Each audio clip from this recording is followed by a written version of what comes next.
Hello guys, চলে এলাম নতুন আবার একটি ভিডিও নিয়ে। তো দেখো, বোনের বার্থডে সকালটা তো পরোটা দিয়ে শুরু করলাম। তো তারপরে আমি বড়মশাই আর বোনও তো বসে পড়েছি খাওয়ার জন্য, মানে ব্রেকফাস্টটা করবো। তো তারপরে সাগর বললো কি যে আমি এসে গেছি, তো ক্যামেরা নিয়ে তো অলওয়েজ রেডি। তো তাদের করে একটা ভিডিও করে নিলাম। এই যে ও গিফটটা নিয়ে চলে এলো আর কেক, দেখো দেখো। এরপর আমি আর বড়মশাই চলে গেলাম কেক আনতে। তো সেদিনকে আর ব্যারাকপুর যাইনি মিয়ামোড়ে কেক আনার জন্য, সেদিনকে আমরা সোজা চলে গেছিলাম খড়দায়। তো খড়দায় মিয়ামোড়টা আমি কোনোদিনই যাইনি কেক কিনতে, তো আজকে মানে সেদিনই ফার্স্ট টাইমই গেলাম। তো গিয়েই দেখো ছোটো ছোটো পেস্ট্রি দেখলাম, খাবার দাবার দেখলাম, তারপরে কেকটা তো নিলাম। ছোটো না বড় নিলাম কি মনে হচ্ছে তোমাদের, তো সেটা পরে দেখাই। এরপর চলে এলাম মিষ্টির দোকানে, পনির নিলাম কারণ অনেকে ভেজ খাবে। তো তারপরে বাড়ি এসে মা মাছের ঝোল আলু সেদ্ধ করেছিল, তো আমরা তিনজন খেয়ে নিলাম। চটপট করে খেয়ে নেওয়ার পর এই দেখো পার্থদা তো ডেকোরেশন রেডি। তো আমরা পার্থদাকে একটুখানি হেল্প করছিলাম, হেল্প বলতে গেলে একটা গল্প টল্প করছিলাম বাস, তারপর সব কিছু। এরপরেই দেখো পার্থদা তো কি বলবো, জাস্ট ওয়াও। তোমরাই দেখে বলো তোমাদের কেমন লাগছে ডেকোরেশনটা। তো পুরো ক্রেডিটই কিন্তু পার্থদার। তো তারপরে এই যে এই কেকটাই নিয়েছিলাম, 2 থাকের কেক, মনা কাটবে কি বলবো আর দেখো। তো যাই হোক, তারপরে একটা ছোটো একটা বড়ো কেক কেকটা এনেছিল সাগর, তো দুটো কেকই একবারে ও কাটবে। তো এরপরেই সমস্ত ডেকোরেশনটা একবার ভালো করে দেখে নাও কেমন লাগছে দেখো। এরপর ক্যান্ডেলগুলো আমি সুন্দর করে সাজিয়ে তোরে ক্যান্ডেলগুলো জ্বালিয়ে নিলাম। ততক্ষণে ও তো হাসতে হাসতে পাগল হয়ে যাচ্ছে, তো ঘাম হচ্ছে, মেকআপ তো গলে গলে পড়ে যাচ্ছে, তোকে তাড়াতাড়ি করে উঠতে বলে। এবার দেখো কি বললাম,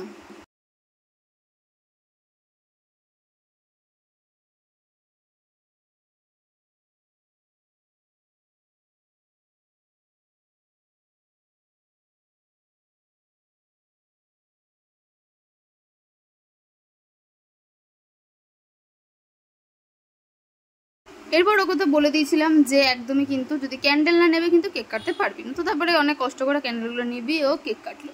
কেক টেক কাটার পর এরপর সবাইকে খাইয়ে দিচ্ছে, মা আমি অনেকেই খেয়েছে, সব কিছু ভিডিও ক্যাপচার করা হয়নি। এরপরে ওকে কে খাওয়াবে দেখো, মানে এটা বড়মশাই ছিল, হ্যাঁ। তো তারপরে সবাইকে কেটে কেটে, মানে সাগরের কেকটা কাটতেও ভুলে গেছিলো, মানে এই কেকটা দেখে এমন পাগল হয়ে গেছিলো, সবাইকে কাটতে ভুলে গেছে। তো এরপর দাদু ফাদু সব খাইয়ে দিল। দেখো গালে লাগাবে না, গালে তো লাগাতেই হবে মনা। এরপর আসলে একটা স্পেশাল গিফট, মানে একদমই হাতে তৈরি সুন্দর একটা জিনিস। তো তোমরা দেখো কেমন লাগছে, তারপরে বলছি আমি কে দিয়েছে না দিয়েছে। দেখো এটা হচ্ছে সাগর স্কেচ করেছে, তারপরে ফ্রেম করে ওকে দিয়েছে, জাস্ট অসাধারণ হয়েছে, মানে সিরিয়াসলি খুব সুন্দর হয়েছে। এরপর সব কিছু তো হলো, এরপর তো খাওয়া দাওয়ার পালা নাকি। তো দেখো সবাই মিলে বসে পড়েছে, মানে ফার্স্টে বলতে কেন এটা 2-3 নম্বর ব্যাচ ছিল মনে হয়। তো বোনের বান্ধবীরা বসে পড়েছে, দাদু দিদি দিদি সব বসে পড়েছিল, বাবু সোনাদা আমরা মোটামুটি টুকটাক সবাইকে খাবার দিয়ে দিচ্ছিলাম। এরপরও এই দেখো এবার আমিও চলে গেছি একটু কিছুটা খাবার দিতে। দাদা দিচ্ছে, আমাকেও দিতে হবে না। তো তারপরে দেখলাম কি বার্থডে গার্ল খেতে বসে গেছে, কি বলি আর বলো। তো ঠিক আছে, বান্ধবীরা বসবে, ওর সাথে কি আর করবে। তারপরে বর্মশাইকে বললো একটুখানি যা বাচ্চাগুলো খেতে বসেছে ওদেরকে একটুখানি দেখাও, মানে দেখো দেখো নিজের হাতে ভুদো খাচ্ছে, কি বড় ব্যাপার। নিজের হাতে বলতে লাস্ট অব্দি আমিই খাই দিয়েছিলাম, সেটা আর ক্যামেরা করা হয়নি কারণ আমি তো খাচ্ছিলাম বলো। তো তারপরে এই যে বোনের বান্ধবী, মানে পিয়া, রিয়া, জেঠু, ফুলু, ভুদো, আর এটা হলো টুবাই দাদা, মানে আমার দাদা নয়, বোনদের দাদা।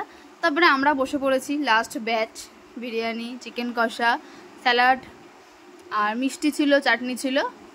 তো দেখো খাওয়া দাওয়া করে নি সবাই মিলে, এই যে মা, দিদি, কেয়াদি, সাগর সব একসাথে খেতে বসেছিলাম, বড়মশাইও ছিল।